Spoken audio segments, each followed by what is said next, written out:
everybody. Hi, Interland people. We are live with our season closer. I'm Emma DeVoe. This is Christina Chu. We keep moving our sides and I can never remember where to point.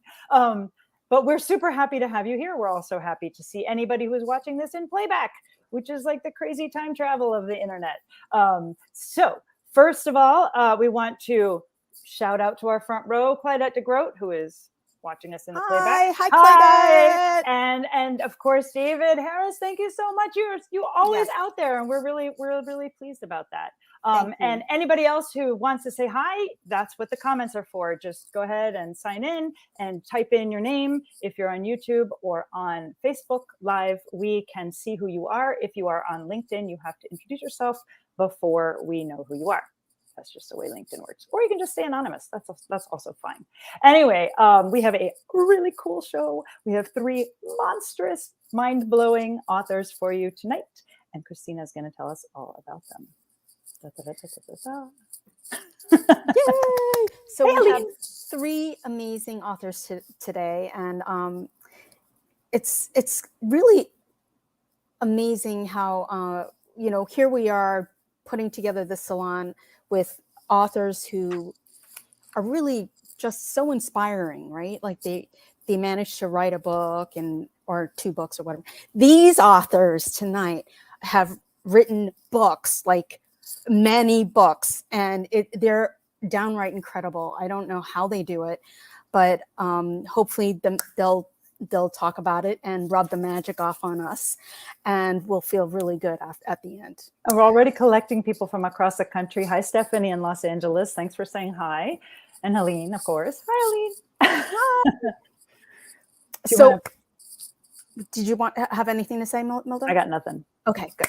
So I'm going to introduce our 3 authors today. I'm going to do a quick introduction, and then I'll give the longer introductions before each reader. So Kevin Chong is the author of 7 books of fiction and nonfiction, his most recent being The Double Life of Benson Yu. Yay! All right, these titles have been named Books of the Year by Globe and Mail, National Post, and Amazon, on and on. I'll tell you more later. Our second reader is Marcy Dermansky. She's like, the last time she was here was like a blink ago, and she has another book, which is really incredible. She's the author of the novels Hurricane Girl, very nice, The Red Car, Bad Marie, and Twins. Everyone welcome. And finally, we have David Mura.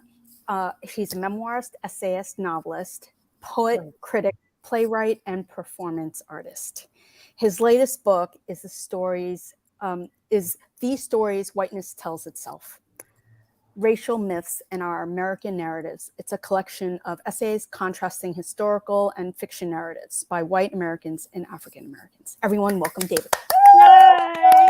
And hi to Rachel in Houston. Thanks for saying hi. And please feel free to like things while we're reading, because we get to see the little hearts go up the screen when you do that. And if you have comments, make them. We will talk to you during the show. So yeah, the authors get to speak with you. Yes. And they want to. So our first reader is Kevin Chong. This guy is someone really special, actually, because both Milda and I were in workshop with him when we got our masters, and we both know him really well, and we all knew he was going to just kill it eventually. And here he is, and so proud of him. He is the author, as I said, of 7 books, fiction, nonfiction. The most recent is The Double Life of Benson Yu. He's won awards from Globe, Mail, National Post, and Amazon. He's been listed for a CBC Prize, a BC Book Prize, and a National Magazine Award, and also option for film and TV. That is pretty cool, Kevin. That's pretty cool. And he's been published in the US, Europe, and Australia. His creative nonfiction and journalism has recently appeared in The Guardian, The Times Literary Supplement, The Rumpus, and the South China Morning Post. And yesterday in the Time magazine. Yesterday, right? Yeah. Oh, and Time magazine. Woo! She's Kevin. Everyone, please welcome Kevin Chong. Yay, Kevin! Thanks for the very warm introduction, Christina. It's so great to see your face and see Melissa's face, and to meet David and Marcy, and to speak in front of everyone at Pen Parentis. It's really awesome. I'm going to read a little bit from my new novel, The Double Life of Benson Yu. It's about a man telling a story about how growing up in Chinatown in the 1980s. And as he tells the story, he interjects a lot and sort of hints that the story is not as wholesome as it seems. I'm just going to read 2 pages from an early chapter. I think it's pretty much self-explanatory. The boy lives with his grandmother, who's not feeling very well. All words, no pictures. Child abuse, I warned my publisher in an email about this project. Gory ending. It's going to be a bummer. I accepted that they'd be turned off by the change in direction. I didn't even know they published books without pictures. But they saw this as a comeback opportunity and threw a deadline in my face. I wasn't so optimistic. Even as I drew from my own life, I found myself repelled by the material. Take, for instance, Paw Paw. In these Asian immigrant tales, grandma is always a selfless, sentimental placeholder for a child's failure to honor their family and uphold cultural traditions. The grandmother, recruited to raise a child she did not bring into the world, executes her task with diligence until her body can no longer comply. In my story, I hew unerringly close to the stereotype. For the boy, it means caring for his caretaker and realizing that even an obedient, clever child cannot stem an old woman's precipitous decline. For 3 days, Papa does not rise from her bed. Between coughing jags, she asks the boy Benny for cups of hot water from her water boiler, but she hasn't eaten.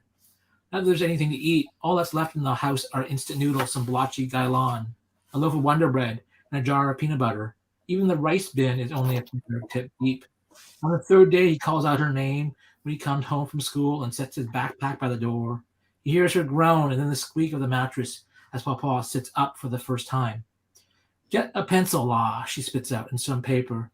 He pulls out a pencil and a piece of Lucy from his school bag. Papa recites a list of ingredients for a soup. To Papa, soup is magic, a potion to reset the imbalanced body.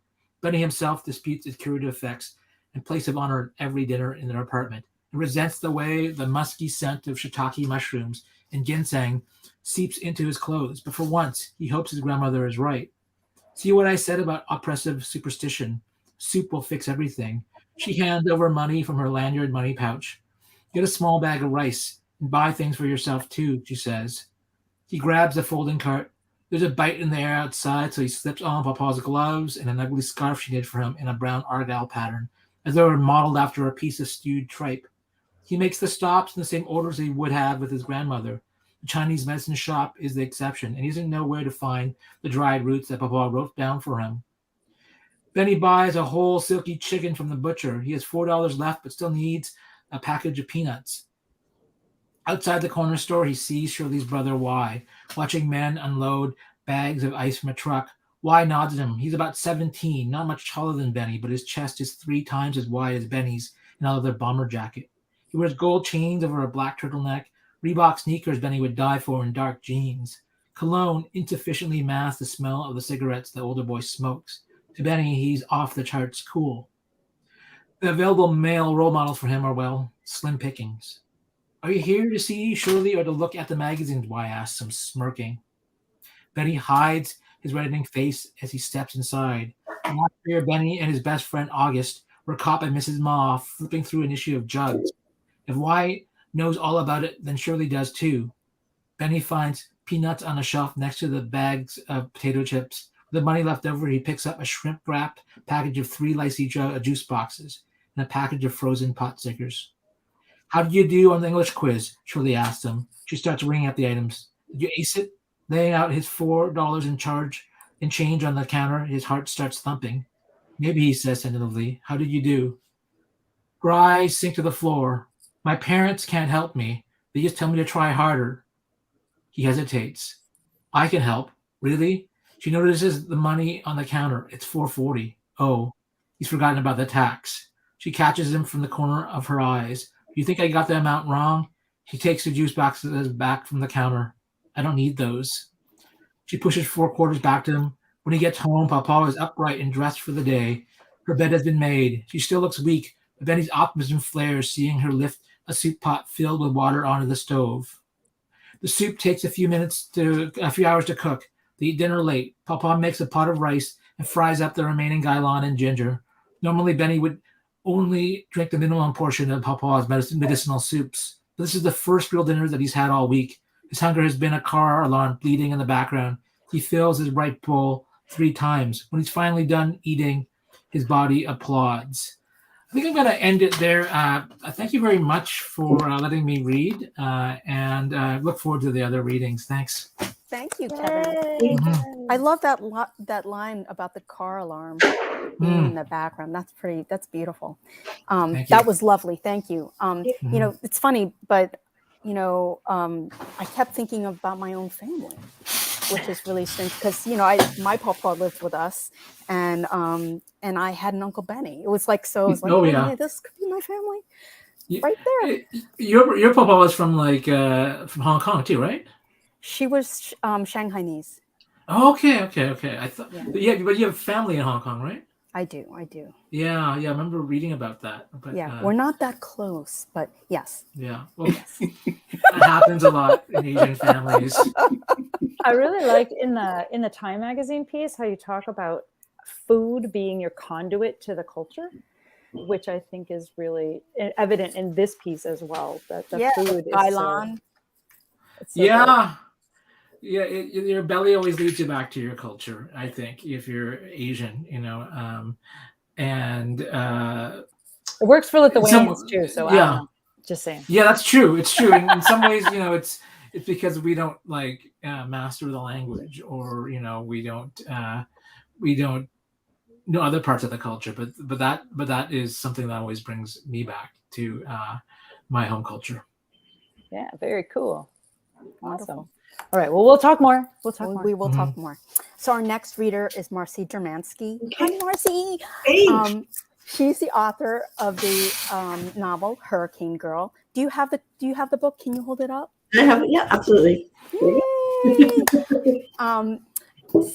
So she also is the author of Very Nice, The Red Car, Bad Mary, and Twins. Her short fiction has been published and anthologized in McSweeney's, Guernica, the Indiana Review, Lenny Leffler, and elsewhere. Her essay, Maybe I Loved You, appeared in the best-selling anthology, Goodbye to You. Wait, I'm sorry. Her essay, I Loved You, appeared in the best-selling anthology, Goodbye to All That, Writers on Loving and Leaving New York. She has received fellowships from MacDowell, the Edward Albee Foundation, and she's the winner of the Smallmouth Press Andre Dubut Novella Award, and Short Magazine Carson McCullers Short Prize. Powell's Bookstore named Marcy a writer to watch out for, and she is definitely someone to watch out for. So everyone, please welcome Marcy Dermansky. Yay, Marcy! Hey, thanks. This is one of my favorite reading series, so I'm really happy to be back. Yay, favorite reading series. And so this book, Hurricane Girl, has so many short chapters. It's a short book in short chapters, so I'm just going to read the first 2 chapters. So I don't really have to introduce what's happening at all, because this is the very beginning. Okay. Allison Brody bought a beach house. She was 32 years old, sick of everyone and everything. All she wanted to do, more than anything, really, was swim. The beach house was small. It was in North Carolina, in foreclosure. She'd put cash down, emptying out her accounts, everything that she had. She used money from waitressing, money saved from a small inheritance when her father died almost a year ago. She'd also sold the script and made some money, money from that, a solid chunk. It was a horror script. It would not necessarily make a good film, but a famous actress had agreed to star in it, and so there could be more money, more scripts, success. Allison had been seen as a movie producer's pretty younger girlfriend. She could have been known on her own right. Probably it had been stupid to leave Los Angeles just when her career started taking off and there were so many places to swim. The movie producer, for instance, had a beautiful swimming pool. Maybe leaving had been stupid. Maybe Allison wanted to create art one day after she swam. Maybe one day she would want to have a cat. The movie producer was allergic to cats. Maybe she actually wanted to live alone, and certainly not with a man who would hit her. It had only happened a few times, exactly 3, but it also seemed possible that it could happen again, even though the movie producer had promised that it wouldn't. So she drove cross country, doing the speed limit, buying coffees from Starbucks along the way. And the beach house turned out to be perfect. 2 small bedrooms and a bathroom on the 2nd floor, with a view of the ocean. A front porch where Allison could drink hot coffee and bathe in the ocean air. Almost all Allison knew about North Carolina was from a long ago vacation, and it had been wonderful, her favorite childhood memory. The road trip had been insanely long, a caravan with another family. They had been regimented. They had taken regimented bathroom stops. When she woke, she had been delivered to a house with an oval swimming pool and a view of the ocean. Allison remembered a large pink dolphin float in the pool with a cup holder built into it for drinks. All the parents got drunk every night, and everyone laughed a lot, and the kids were allowed to do whatever they wanted. And that's the first chapter. Yay! Yay! You said you were going to read 2 chapters. Oh, I did? Well, you said that. I want to have a good time for some conversation. Well, that was really wonderful, Marcy. Thank you. We're having really wait. Let me created get Kevin back on. Hold on a second. Okay. All right, there. Stay. Marcy, I tripped you Stuck. up. I'm so sorry. All right. But that was beautiful. That was great. Nothing You- like having a you're- beach house. I am so impressed with how fluidly you always sort of add money into Yeah. your books. Like people are not just living without income. Like there's always like this person either has a job or they have an inheritance. Like there's some way that they have money, which is so, maybe that's just so real to me. Yeah. It's like, real people, you wonder like, how the heck does this person live? 'Cause, Right. like they always seem to be having lunch and they're never like working. Yeah. But, I mean, if you have a beach house, you have to explain how you got it, I think, right? So, yeah. But I think it's like a through line in all your books. Like everybody has like a real connection to like how they get paid, which I think is Probably. neat. Wonderful. Thank you, Marcy. Sure. Our final reader tonight is David Mura. He's a friend of mine. Yay! This is his 2nd reading here, actually. This is Kevin's 2nd reading, and this is Marcy's 3rd? Third. Right? Yeah. Wow. Veterans. Veterans. And Yeah. this is my 30th? Something like that. Christina, what is it? You're like 24th or something? Yeah. I don't know. Um, I think too long, maybe. But no, it's all good. yeah. Okay. It's never too So long. David Mura, everyone, please welcome him. His latest book is The Stories Whiteness Tells Itself, Racial Myths in Our American Narratives. It's right there. It's a collection of essays contrasting historical and fiction narratives by white Americans and African Americans. It came out in January this year. His last book centered on creative writing and race, A Stranger's Journey, Race, Identity, and Narrative Craft in Writing. With essayist Carolyn Holbrook, Mura is co-editor of an anthology of Minnesota BIPOC writers. We Are Meant to Rise, Voices for Justice from Minneapolis to the World. Mura has written 2 memoirs, Turning Japanese, Memoirs of a Sansei, which chronicles his year-long stay in Japan and which won a 1991 Josephine Miles Book Award from the Oakland Pen and was listed in the New York Times Notable Books of the Year. And Where the Body Meets Memory, an Odyssey of Race, Sexuality, and Identity. Famous Suicides of Japanese Empire, his first novel, was a finalist for the Minnesota Book Award, the John Gardner Fiction Prize, and Virginia Commonwealth University Cable First Novelist Award. He also has 4 books of poetry. So this is really incredible. The Last Incantations, Angels for the Burning, The Colors of Desire, and After We Lost Our Way. Everyone, please welcome David Mura. Thank you. It's a pleasure to be here. I'm going to read a poem about a friend of my son's, Nico, who was unfortunately tragically shot outside a rec center in Minneapolis. At the time Nico's friend Abdi was shot, his mother was in Mogadishu because his father had returned to Mogadishu and was seriously ill. And after Abdi was shot and killed, Nico actually stole my wife's credit card and helped pay for the mother's plane fare back to the Twin Cities. And as a Japanese American, you know, our community is very aware of what happened to the Muslim and Arab American community after 9/11 and in this America. So this is called, and Abdi and Nico were working on a hip hop album at the time that Abdi was shot and killed. Poem for Abdi.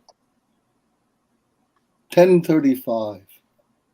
Gnats, mosquitoes, blurring streetlights in the parking lot of the Coyle Rec Center. And Abdi's smoking, chilling, just after the lights slipped away on this near solstice. And the lines he's on fleek flow through that girl he passed at the Mall of America, the apartment he'll go back to without his mother, return to Mogadishu to aid his dying poet father, heart failing without metaphor. And Abdi thinks, tomorrow I'll be breaking Ramadan. As the beats my son Nico laid down for him start to jump, our brain ain't neurological, beyond ecological. I've torched the devil's follicles, stroking his blood-red tail, thinking where we failed and where a bullet sails, lurking late for Ismail. 3 shots. Pop, pop, pop. Here's only the first behind him. In his head, his lines, that girl, Ismail, his mother, the fast off Ramadan, all explode from his skull into the June night as he topples. And suddenly there's 2 black brothers over him, smashing at his chest, and he's not even thinking, I can't breathe, I can't breathe. And the streetlight above burns fluorescence into his retina, gnats, mosquitoes, and a strange yellow glow just before the red.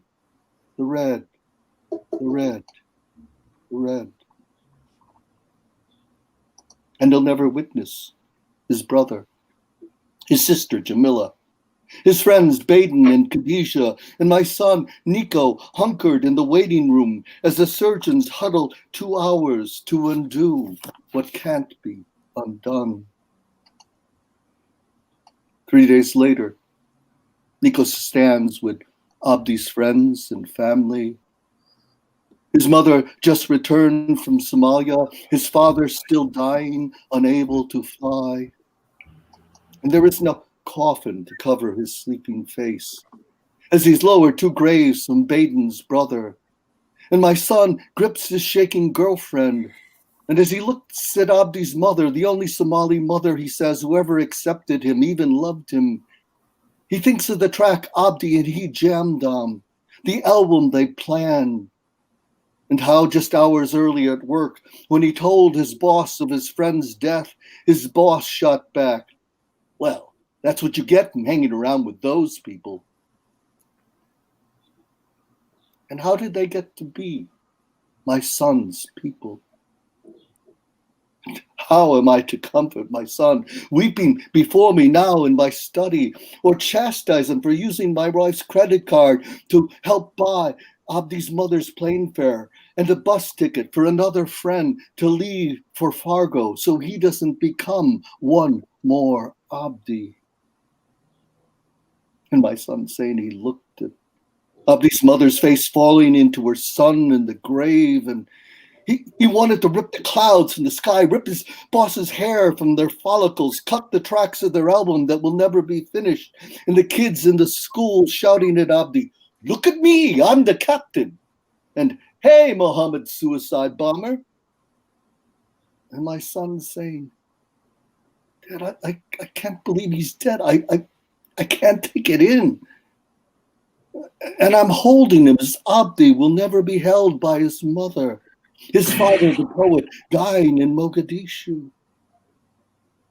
And I can't say I hate this world as much as you, Nico, though that too is in my heart. And so I say, Nico, his life was not his death. Your friendship was not his death. His music was not his death. And so I say, listen, he's still rapping. Those lines are still there. He's still talking to you. What is he saying? Nico, as his body shakes in my arms, he'd want me. He'd want me to be happy. And I see Abdi's face standing beside us. And I tell him, thank you, Abdi. Thank you for loving my boy.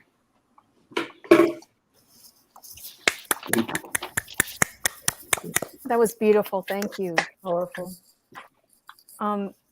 So the first question that ran through my mind was, like, has Nico seen this poem? Has he read it? Like, how does he feel about it? He feels mixed, you know. I mean, my kids feel mixed about my writing. My daughter actively sort of dislikes it. Nico's more mixed because, you know, it's his own life, and I understand it. But he also writes, so he also understands that. Yeah. So is he a poet as well? He's written some poems, but mainly he's written short stories. And he writes a lot about the people his age, the sort of multiracial, multi-ethnic neighborhood that he grew up in Minneapolis, and, you know, with friends of many different races, many different ethnicities. Yeah, I like the community there's an echo that there is a community in the background of the poem, with the names like Abdi, Baden, Kanisha, and Nico all seem to come from different ethnicities, and the fact that they all get along well together. Yeah. I mean, there's tensions, as there always are, but my kids went to a school that was 20% Native American, 20% Black American and East African, 20% Latino, 10% Asian, which is mainly Hmong and Vietnamese, and 30% white. So there was no racial majority. There's people all different races at the school, and that's the way my kids grew up. That's great. You know what's so interesting is that you wouldn't think that. I think anyone who doesn't know Minnesota would not assume that it's so diverse, right? Yeah.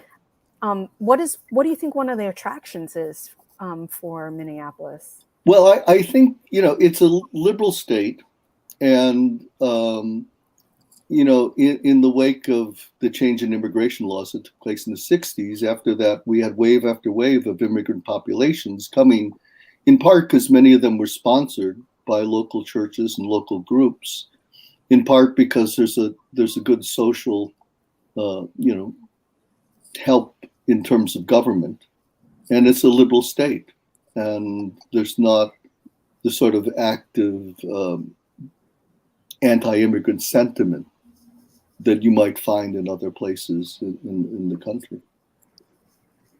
And did I hear you right that the Native Americans are a fairly large? Yeah, there's a significant urban population here, and I live in Ilhan Omar's district, and I'm proud to say that last fall my daughter was elected to the Minnesota House of Representatives from the same district as Ilhan Omar, and she was the first Japanese American legislature in the Minnesota House of House of Representatives. Yes, that's fantastic. So cool. Yeah. Oh my God. Okay, so let's open this up for group discussion. Yes. Yay! Yay discussion. So my first question is, you know, what some of you all have kids that are teens or younger. What going into summer is always so tricky, because you want summer, but you're gonna have the kids. How do you deal with this? With your writing? Do you carve out like, well, I mean, honestly, for the most part, Summers are different because I'm divorced, and so sometimes my daughter spends part of the summer with her dad, and then that's just like unbelievable amount of time for me because suddenly I go from single parenting all year long essentially to having like a month by myself. So Wow. that's not going to be most people's summer experiences where they just have their kids and they don't get writing. I mean, I don't write for the week that she's home, but then I'll have 1 month where I can write like a lot of a book, and so I mean, I always look forward to that time.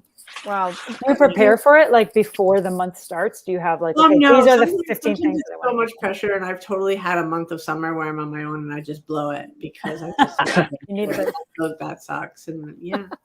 Mhm. It's But just- you still end up writing. So Yeah. that's so Yeah. amazing. I mean, for me, like with my daughter, I mean, I'm not even summer. Summer's just so hard. I know so long. School was when everything happened. I had a period of time after I published Bad Marie where I had a daughter, and I didn't really write anything until she went to preschool because I was like, oh, now I have 5 hours a day again, and I can start. And so that was really everything for me was when school started. Yeah. Marcy, you have a big fan out in the audience. Yeah. Steph G has said that she has just binged all of your books in the last week, and she wants to know if you're working on a For new some one. reason, when I came onto this internet program, I didn't log in. I think it doesn't let me write comments, so I've You been can't watching. write comments. You have to talk to them. Oh, that's why. That's why. Thank you, 'Cause we Steph. talked I to the thought that I would have typed back, but now I understand. It's not my fault, and I'm really pleased that you read so many books in a week. Thank you. Yeah. Yay. Yay. That's so sweet. Kevin, how about you? You have little ones, right? Yeah, well, I've got a 20-year-old stepson who just moved back into the house, and then an almost 8-year-old daughter. And she's the person that needs the most minding because, well, she's a minor. And she's in school till the end of June.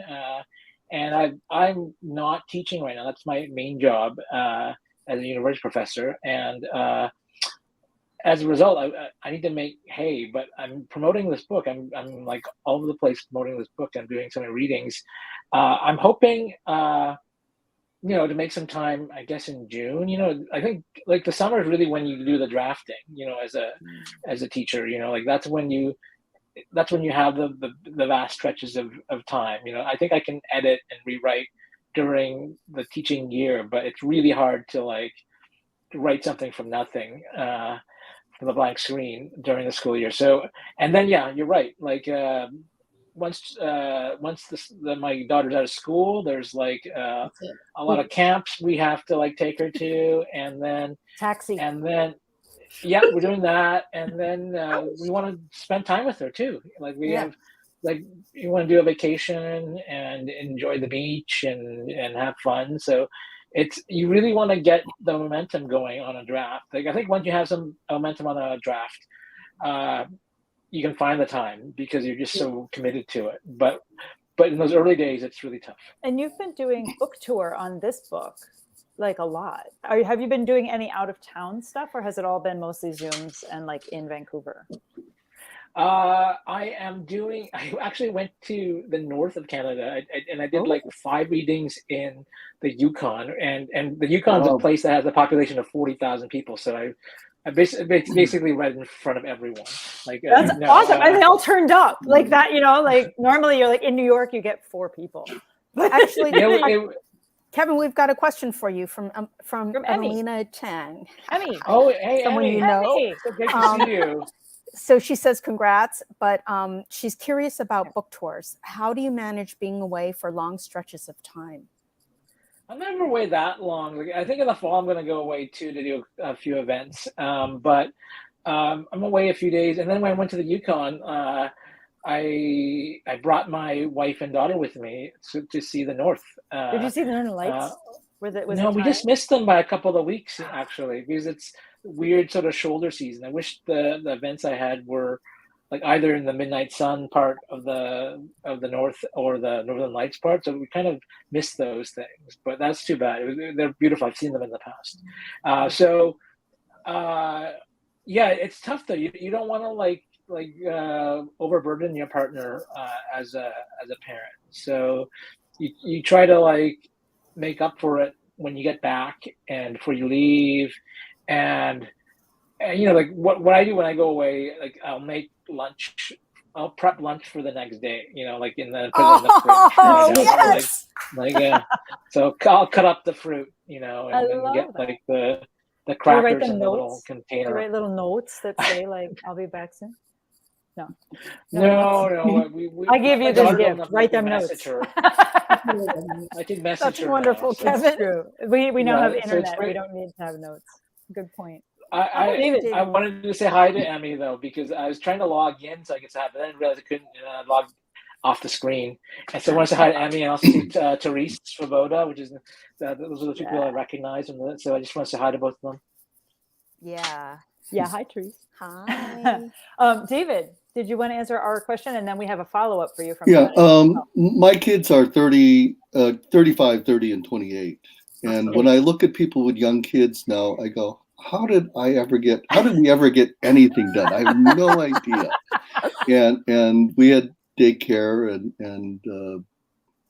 but I have this poem where my wife's a physician, so she was often on call during the weekend, right? And she would sometimes stay till, the whole day. And I have this poem where I'm trying to write, and my kids keep coming and go, "Where's mom?" And I go, "Shit, when's mom coming home?"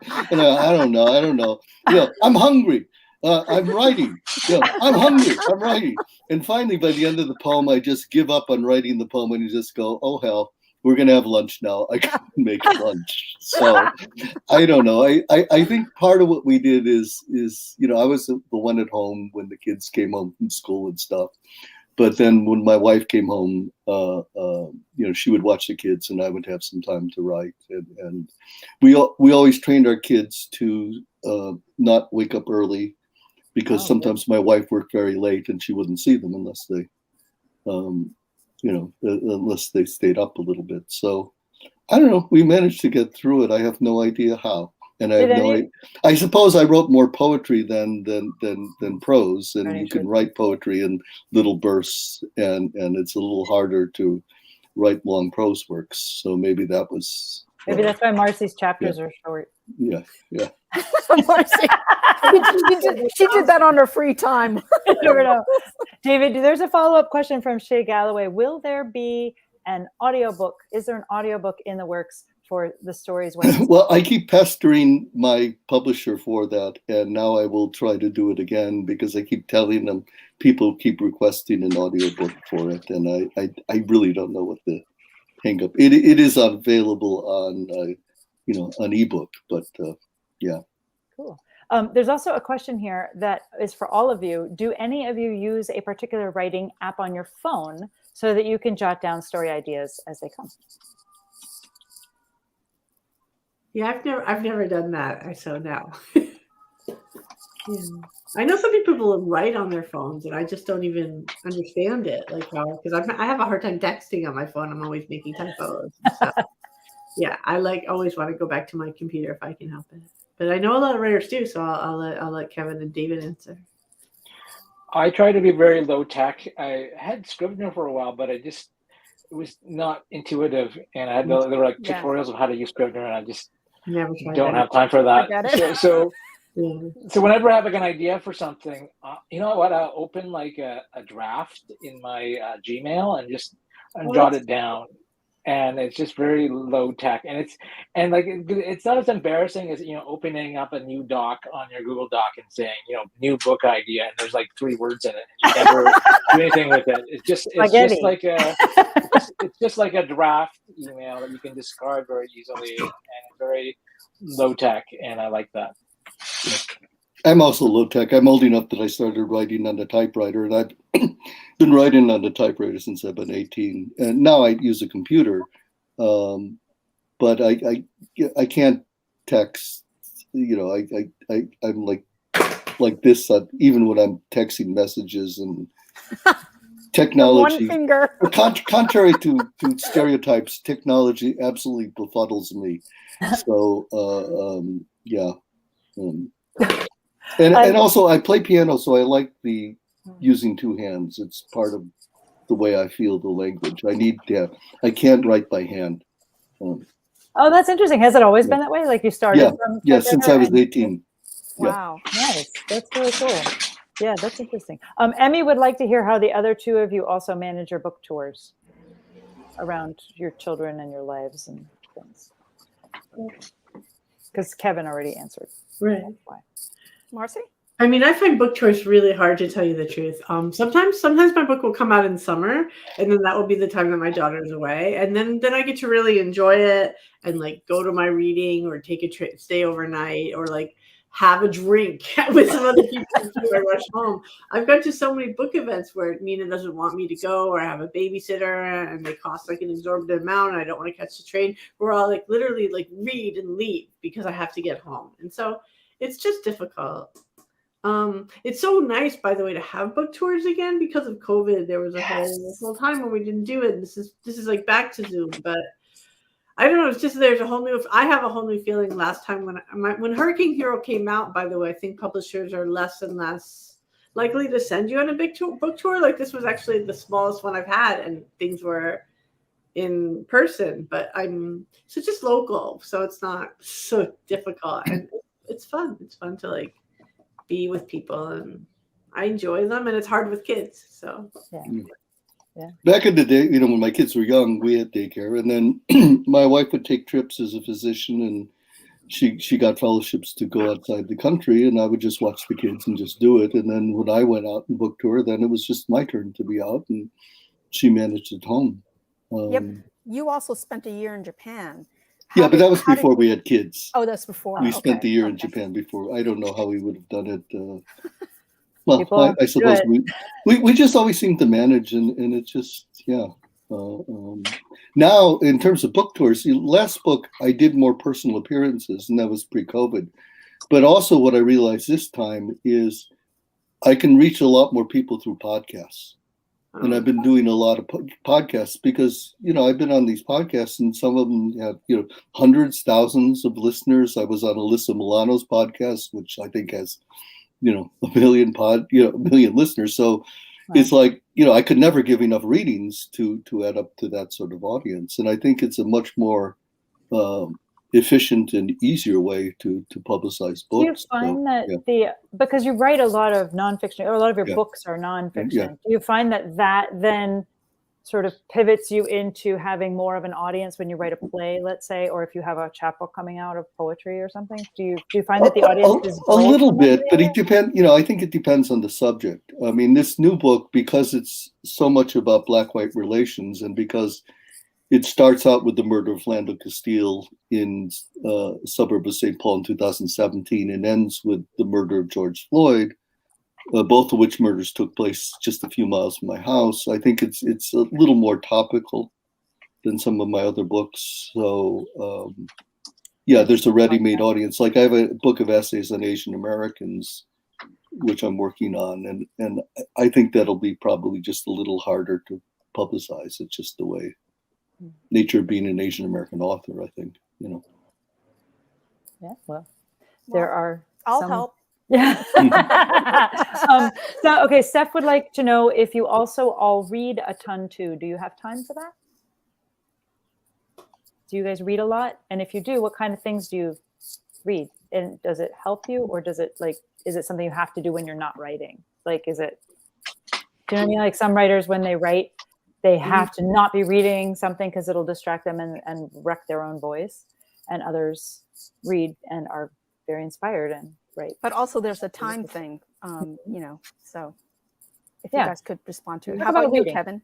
Yeah, I try to read a bit. Like I've been keeping track of all the books I read. Like every year, I don't put them on Goodreads or anything like that. I don't want people to know what I don't read, like in terms of friends and things. But like last year, I read about 80 books, which is like a personal record. That's really good. But then I think I was reading a lot of short books. Like I really love books under 200 pages, and that also I'm just like, it's easier to take off a book. But there's nothing I don't read. I try to read. I think I get into like phases, where I read books from authors from like the same country, like a lot of Japanese fiction, particularly female Japanese writers. And I was reading some Korean fiction for a bit last year. And then sometimes I'll be like a writer whose work I am really sort of interested in, and I'll read everything by them. Like Sarah Manguzo a couple of years ago, I really like. And then Hanif Abdul-Rakib, I read a lot of his work a couple of years back, so I just look for books where I can just. I read at night, so I look for books that I can just sort of like take comfort in. You know, like sometimes that doesn't necessarily mean they're like simple books or easy books, but books that have like rich language and that sort of take you away into a new world. Mhm. Yeah. When I'm writing poetry, I read a lot of poetry. If I'm writing a novel, I'm reading novels. For the stories Whiteness Tells Itself, I have about 5 shelves of books on race that I read through: race and history, race and politics, race and law, academic theory on race. You know, and the same with the previous book, which was on creative writing. I had a lot of books on creative writing, and some of it is on narrative construction, so in memoirs. So I was reading fiction in memoir, and unfortunately, because of the state of America in the past few years, I've been reading far too much political things about the horrible state of our politics. And I'm trying to wean myself from that because it's difficult because you have a platform and people listen to you. Yeah, and obviously when one has a platform, one wants to make good choices and influence good choices, or at least and I have to raise keep issues in a way that all the think issues about, you know, critical race theory, teaching issues of race and history in the classroom is something that I've been speaking out a lot about because it's so asinine and stupid. So I have to keep up, but I don't need to read, like I did today, 5 articles on the wonderful fact that, and tragic fact that Trump was convicted of sexual assault and, you know, has to pay $5 million. You know, but I could read the first article. I didn't need to read the 6th or 7th article on it, but I was so filled with Schadenfreude that I just wanted to keep reading. All right. So oftentimes, you know, people have something that kind of inspires them, like a hobby or some passion outside of their writing. Any of you have anything like that? Like secret fishermen's. Like I make shoes sometimes. You I make shoes sometimes. Secret fisherman, secret swimmer, and a secret talk show watcher. Okay, forget that question. I can answer that. Go, Kevin. Well, I play like pickup soccer. I'm not a very good soccer player, and I'm middle aged, so people just run circles around me. But I drive around town in the middle of the day, like all these games, like pickup games. Pickup games. I don't play in the league or anything. I'm not good enough to play in the league, and I do you like come to the side and you're like, okay, guys, can I play? Pretty much, and I got a car full of gym clothes that my wife finds very smelly, and but I love it. It's like a real passion. And That's very brave. That's awesome. I love that. I really connect with like other writers who really love soccer, like Albert Camus or like Karl V. Knausgaard, like the way they all write about it. It's me. I'm really bad at it, but I still really enjoy just being out of the house and being outside and playing with random folks. That's amazing. Yeah, I just started playing tennis again. Like, and it was just so fun. I haven't played since high school, and it's like when you hit the ball well, it's amazing. Like the instant happiness that you feel. Like, landed it. The problem with tennis is just you always need another person, and everybody has different lives and different schedules, and I can never get anybody to hit with me. Like I would love to play a lot more than I do. Well, okay, out there, people. All right, volunteer to like go and play with. And I also paint. I mean, I think writing is just you can only. I don't write that many hours in a day. I don't know. There's only so. It's nice to have other things to do. I've got a cat on my desk. I'm sorry about that. She's a lovely cat. Yeah, she's so cute. I do improvisations on the piano, which is similar to writing, and but I also golf, and through some circumstances, the Korean American novelist Chang Rae Lee and I went on a golf trip together. Huh. And the way Chang Rae writes off his golf expenses is he writes one golf article a year, and then he can take off all his golfing expenses. He's so fanatic. When he was teaching at Princeton, he would take trips with the Princeton golfing team. So he wrote this article that was in Golf Digest, and my father just happened on it, and I swear he was prouder about me being in Golf Digest than anything that I had ever written. That is hilarious. That's a great story.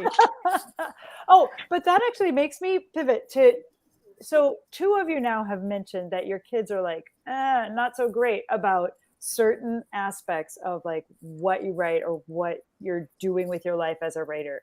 How much does that influence you, and how do you move past that guilt? Because I know almost everybody probably who's watching is a parent who's a writer who's trying to keep going, and the voice of your children saying, I would prefer that you would sit here and cut the crust off of my peanut butter sandwich rather than write that paragraph, is a very difficult thing to move past. Can you talk about that a little bit and how you address that in your life? Well, I mean, just basically, I don't write when Nina's home, because then it's just not an issue, and that's really easy. I mean, it's so great to be coming out of the pandemic. I didn't really write that whole year because we were just home together. I'm like, hard. Yeah. But I don't know. I mean, what I'm really most worried about, it hasn't happened yet. My Nina's 13 and she totally could. She has no interest in reading my books, and I'm just so happy about that, because I don't know. I just think there's a sensibility to my work about me that she kind of gets, but I don't really need her to read it. So, she doesn't need to know her mom is such a badass. Yeah, exactly. So eventually I'm not hoping for it. So I don't hide my books. So whenever she wants to, she can. But she thinks I'm She boring. could just listen to all the people who are so in love with your work, like these people over the side, and just be like, "Oh, people like my mom's work." No, that doesn't mean anything. Be proud to of her. you. I have a child who's not, I guess it's kind of like taking pictures of your kids and posting them on your social media. Like at a certain age, you have to ask their permission. And I'm getting to that with my daughter. With my stepson, I did write about being a stepfather, like for a magazine maybe 7 or 8 years ago. And I think it took him a few years to read it, but when he finally did, I think he was upset about it, to be honest. And he doesn't want me to write about him, and I have to honor that, and I don't feel like I need to do that, but it's something that if a child doesn't want you to write about them, or like, then you have to honor that and respect that. I think the same goes with family members, even though that's part of your story as well. It's a real tough one to do if it's like a really big sort of story that you want to tell. Like if it's like a story about your parents or something, and you have a sibling who doesn't want you to write about it. Like I've heard people who just sort of excise their siblings from their family stories because they don't want to be in it, and it seems like they're only children, but they're not. So that was one issue that I've sort of had to deal with. Yeah, I don't think that, in terms of doing writing and being with the kids, I felt that much conflict. My wife worked far longer hours than I did. So, I think she was probably more conflicted about work than I was. But I think it's harder. I wrote things that upset my parents, and my mother didn't read my second memoir, and I'm partly sort of happy she didn't. But, you're not necessarily supposed to protect your parents from your own life story. But it's a different thing with my kids, and I still feel this difficulty, because even if I'm not writing about them, for instance, I write a lot about race and sexuality, I can understand, like, you don't want to read about your parents having sex together, or or their sexual life, or what you did in your bedroom when you were 16 years old back in high school. They don't want to read about it, and I understand it, but I don't know how you otherwise write about certain. And I'm actually really, about that part of my life, I'm still trying to figure out how to get at it. and without completely being silenced by thinking about what my kids might think. But as I tell my students oftentimes, sometimes you just have to write something. You may never publish it, Yeah. But in order for you to progress in terms of your understanding of your material or understanding yourself, you still have to write it, right? Because if say you're writing about a sexual trauma, right?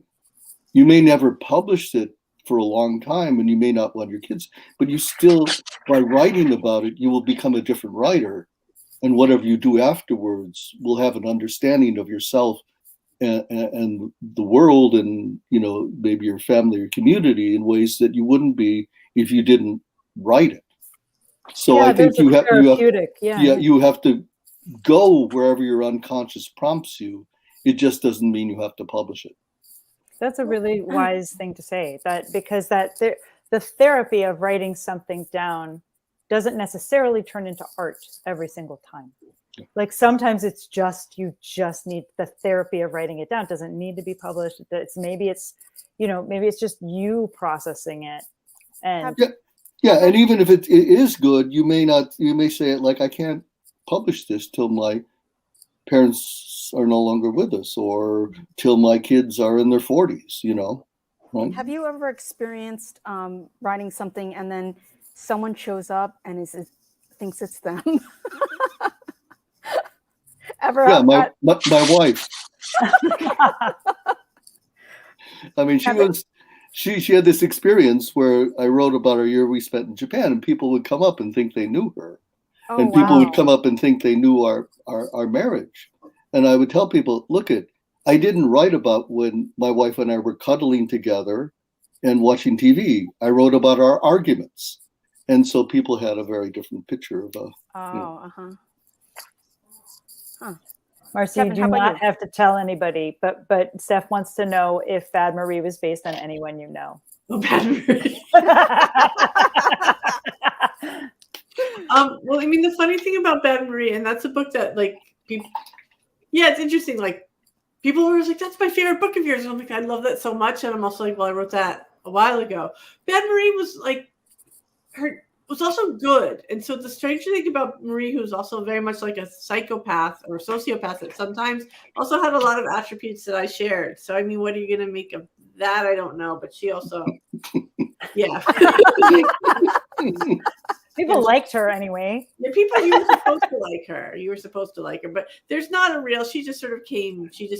Like, that book started with the first paragraph where she was drunk in a bathtub having a drink, and I just got that idea and I wrote a book from there. Oh, wow! I saw part of an interview with you that was really good about. It was just the bit. It was a clip, and it was a clip about you starting books. Talk about how you start many books, right? Yeah.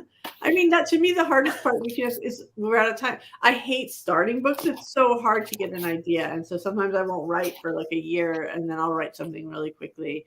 But I never know what's worthy writing a book. And like, well, Hurricane Girl just started where I had an idea where somebody loses her house in a hurricane, and then what happens? And so I read the first 2 pages of that book, and on page 3, she loses her house in a hurricane. So I had no idea what I was going to do once I went from there, and that gave me the idea for the story. But I try not to write with an idea or an outline, and I just try to see what comes. Does your editing process require many revisions because you're writing through?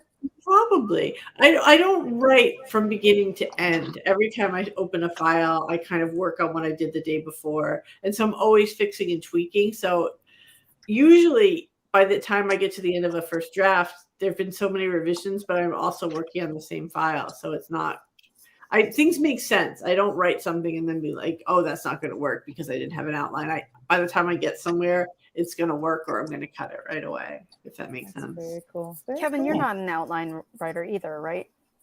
No, I guess it shows that. Then this happened. No, I'm not, and I wish I were, and I try. Really? I reverse outline, and I tell my students to outline. I'd like to know like a few things that happen to my characters. I like to know what my character is, and maybe my setting, and then like a few things that happen. Otherwise, you're just spinning your wheels, and hopefully by the time you get to the few things that happen that are going to happen, enough of your character that there's like a momentum in the story, I feel like if I could outline, I would have been writing would have been much easier, but probably not as interesting. And David, do you outline? Are you an outliner? Answer. Not so. I did outline at a certain point my memoir, Turning Japanese, and one of the things I tell my students who are working either on narrative memoirs or fiction, I say oftentimes after a draft or two, just write down all the events of the novel or the memoir. And then I say, put them in chronological order and just look at them and see what they tell you, right? And I talk about various different narrative structures in The Stranger's Journey, the 3-act play, the structure that Joseph Campbell outlined in The Hero's Journey. And so by just writing down the events of a novel or a memoir and sort of looking at them for hints of these structures or how these events lay out, it can tell you how you need to revise, right? Like I realized this novel I've been working at that there really was no third act, and I really need to rethink, how I might create a third act for the novel. And I outlined Turning Japanese, which is a memoir at a certain point, and I realized the structure of that actually follows something very similar to the structure that Campbell outlines in The Hero's Journey. Wow. Interesting. That book actually was one of the really changed me, David. It came out like the year I got out of college, and it was one of the first books I picked up, and it was amazing and really helped to make me a writer. Well, thank you. Yeah. That's a beautiful note to end on. But first, I want to thank our sponsors, the DeGroat Foundation, the LMCC, which gave us the Creative Engagement Grant from the DCLA, so that's New York City funding. We also have NISCA funding from New York State. And of course, we just got our NEA grant from the National Endowment for the Arts. So yay us. And if you have a QR code reader thing, wait, hold on a second. If you can grab this QR code, you can help us. I don't think that's working. It does work if they point their phones at it. Okay. What it does is it lets you go on this Give Butter website where you can help us match our $10,000 grant. We are near the end. We are near like 82% or 81% right now. So, feel free to just drop us what you can and get a tax write-off. And next month we are doing what? We have a pop-up. Wow, surprise! Yes, so Milda and I had this discussion about collaborative writing, and out of the blue we thought, well, we should really have a salon, and because we already have all the salons booked out for a year, we decided we would just do a pop-up. So we have one more salon. We have to work in June. It's going to be amazing. It's going to be amazing, you guys. It's 3 groups of 2 writers that wrote together. Oh, nice. And one of them is Uncultured, the memoir about the woman who left the sex cult, Daniela, what's her name, Young? And Brandy Larson, who co-wrote that. Wait, let me just read off the names, okay? So there's Brandy Larson, Daniela Mostianek, who are a couple. We have another couple, Ethelbert Miller and Miho Kines. We also have Terry Ellen Cross David and Hayes David. So everyone, please welcome them next It's going to be super exciting. Some of them are couples, like actually married couples, and some of them are just working together couples, but it's all ins and outs of that. Anyway, come back next time. We love you. And we love you, David and Kevin and Marcy and all you people out there and all you playback people and everything. All right, everybody.